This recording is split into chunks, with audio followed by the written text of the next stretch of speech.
Welcome back to my channel. চলে আসলাম নতুন একটা ব্লগ নিয়ে। আজকে আমি ব্লগের বিষয়ে আগের থেকে বলবো না, তোমরা পুরো ব্লগটা দেখলেই বুঝতে পারবে আমি আজকে কি বিষয় নিয়ে ব্লগটা দিচ্ছি। তার আগে একটা মুভি দেখা যাক। আজকে আমাদেরও ছুটি আছে। এই সিনটা আমার অতীব ভয়ঙ্কর লেগেছে। মুভি পুরোটা কমপ্লিট করে আমরা দুপুরবেলা খাওয়া দাওয়া করে বেরিয়ে পড়েছি নাকশা মন্দিরের উদ্দেশ্যে। আমি দত্তপুকুরে বহু বছর ধরে রয়েছি, কিন্তু কোনোদিনও নাকশা মন্দিরে আসিনি। সবাই আসে, শুনেছি খুব ভালো জায়গা, খুব ভালো পরিবেশ, কিন্তু আমার আসা হয়নি। তাই আজকে আমাদের ওর বাড়ি ছিল, তাই ও বলল চলো নাকশা মন্দির দিয়ে ঘুরে আসি।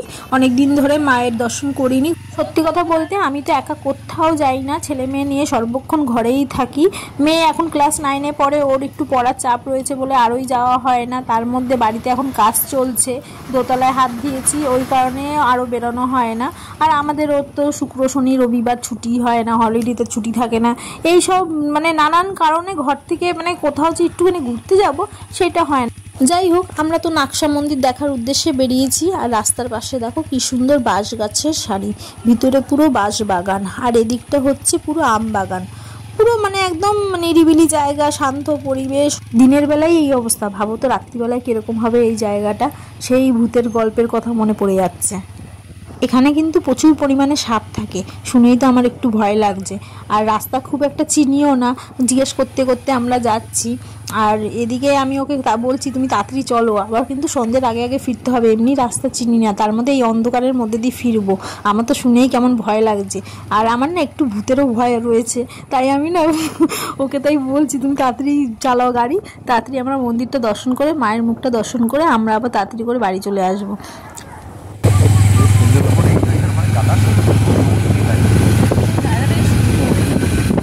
আমাদেরও তাই বলছে এখানে মানুষ সন্ধ্যাবেলায় যাতায়াত করে কি করে।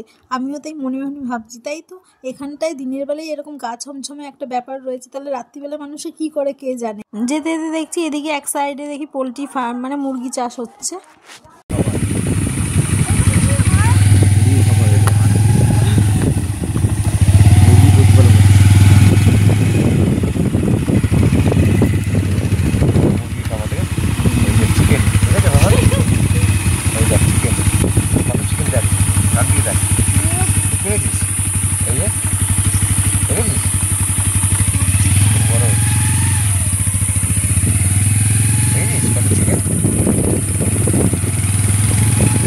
চলো রাস্তায় যেতে যেতে একটু গল্প করে নিই আমাদের বিষয়। আমরা দুজনেই লাভ ম্যারেজ করে বিয়ে করি। 2009 আমরা বিয়ে করি এবং 2010-এ আমার মেয়ে হয়। আমাদের দুজনের আলাপ হয় একটা বিয়ে বাড়ি থেকে, এবং তারপরে 2019-এ আমার ছেলে হয়। বর্তমানে আমার এক ছেলে এক মেয়ে। আমার ভালো নাম হচ্ছে পাপিয়া।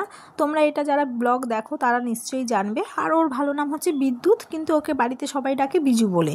আমি যখন বিয়ে করি আমাদের তখন কিছুই ছিল না, কিছু না বলতে জায়গা জমি বাড়ি ঘর কিচ্ছু না। আমরা ভাড়া বাড়ি 15টা বছর থাকার পর প্রথমে 2 কাঠা জায়গা কিনেছিলাম, কিন্তু ওইটা একটু ভিতরে বলে ওই জায়গাটা বাড়ি করিনি। পরে এই 1 কাঠার থেকে একটু বেশি এই জায়গাটা কিনেছি, কিনে এখানে এখন বাড়ি করে আমরা থাকছি। আমি যখন বিয়ে করি তখন কিন্তু আমি এক কাপড়েই চলে এসেছিলাম ওর হাত ধরে, ওকে ভালোবেসে।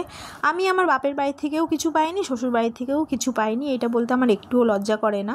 আমরা যা করেছি দুজনে খেটে করেছি, দুজনে বুদ্ধি করে করেছি এবং সঞ্চয় করে করেছি। যাই হোক, আমাদের এই করে 15-16টা বছর পারও হয়ে গেল। ভগবানের কাছে একটাই প্রার্থনা করি, আমাদের ওকে সুস্থ রেখো, আমার ছেলে মেয়ে শাশুড়ি এবং আমার চেনা পরিচিতি যারা আছে তাদের প্রত্যেকে যেন রোগমুক্ত রেখো। ঠাকুর যেন খাওয়া কম দিক, খাওয়া কম জুটাক, টাকা পয়সা কম দিক, কিন্তু কাউকে যেন রোগ ব্যাধি না দেয়। আসলে কি বলো তো, আমি অনেক ছোটোবেলায় বাবাকে হারিয়েছি, তারপরে দিদাকে, তারপরে মাকে। এগুলো ভাবলেই না আমার ভয় লাগে। আমি রোগ ব্যাধি দেখলেই আমি ভীষণ নার্ভাস হয়ে যাই, আমার যেন হাত পা কাঁপতে থাকে। আমি এগুলো নিতে পারি না। এখনকার শুধু আমি বিয়েগুলোর কথা ভাবি, 2 বছর 5 বছর যেতে না যেতেই বিয়ে ভেঙে দেয়, ডিভোর্স নিয়ে নেয়। এখনকার ছেলে মেয়েদের ধৈর্য সহ্য ক্ষমতা নেই। জানি না আমার ছেলে মেয়েদের কপালে কী আছে। আমি তো ভগবানের কাছে প্রার্থনা করি যেন ওদের মধ্যে একটু ধৈর্য সহ্য ক্ষমতা দেয়। প্রত্যেকটা সংসারে ঝামেলাঝাটি অশান্তি সবার থাকে, কেউ এমন পৃথিবীতে নেই যে তার সংসারে ঝগড়াঝাটি অশান্তি হয় না। কিন্তু তা বলে এমন নয় যে সংসারটা ছেড়ে দেবো, সংসারটা ভেঙে দেবো, এটা করা ভুল। এটা করে দিলে তো জীবনে হার মেনে যাওয়া। আর এই দেখো গল্প করতে করতে চলেও এসেছি নাকশা মন্দিরে।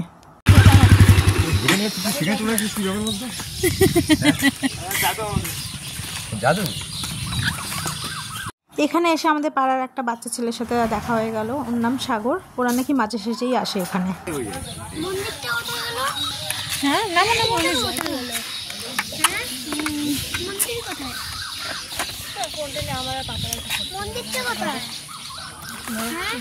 ভিডিওটা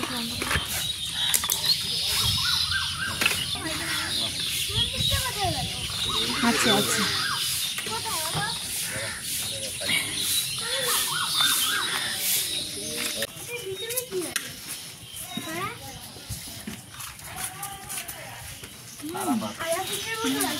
এটা কি অসত্য গাছ?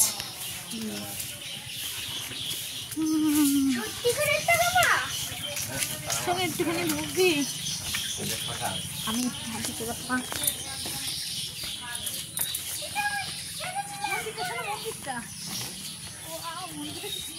ধরো ধরো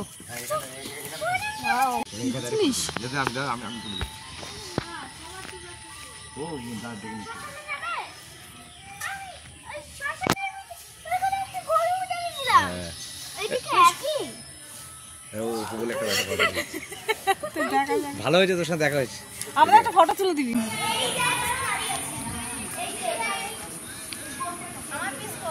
দেখি মন্দির এখনো খুলেনি, মন্দির 4টের সময় খুলবে, তাই আমরা একটুখানি বাইরে বসেছিলাম, ছবি টবি তুললাম।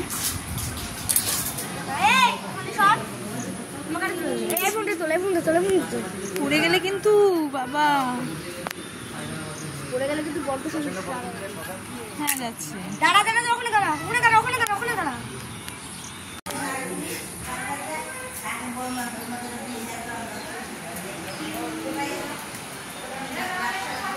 এখানে ভিডিও করতে দেয় তো, এলাকা তো আছে। মায়ের মন্দির খোলেনি বলে আমরা কিছুক্ষণ নাট মন্দিরে এসে বসলাম।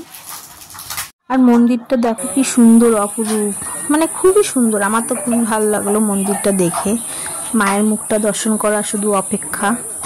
আর অন্য একদিন এসে আমরা সকাল সকাল মায়ের মন্দিরে পুজো দিয়ে যাবো, আমাদের ও বললো। জানি না সেই দিনটা কবে আসবে, মা যেদিনকে কৃপা করবে হয়তো সেদিনই। গরুটা গরুটা খুব দুষ্টুমি করেছে, তাই ওকে দেখ নাকে বেঁধে রেখে দিয়েছে, বুঝিস?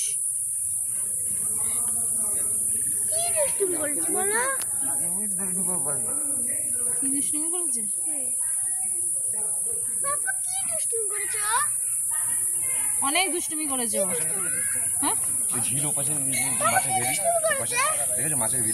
আর ও আমাদের দেখো এদিকে মাছের ভেড়ি দেখাচ্ছে, তালের শ্বাস দেখাচ্ছে সময় কাটানোর জন্য। আসলে কি বলতো, মায়ের মন্দিরের দরজাটা খুলছে না, তাই সবাই বোর হয়ে যাচ্ছিল, আমার ছেলে, তাই মন ভোলাচ্ছে আমাদের।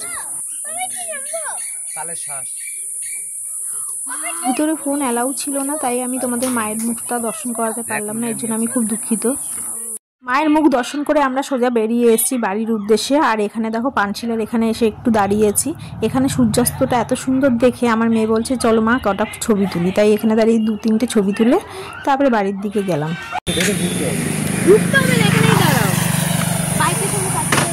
আজকের মতো ব্লগটা এখানেই শেষ করলাম। নেক্সট দেখা হবে অন্য একটা ব্লগে। ভালো লাগলে লাইক, শেয়ার, কমেন্ট করো, সাবস্ক্রাইব করো। ওকে, টাটা, বাই।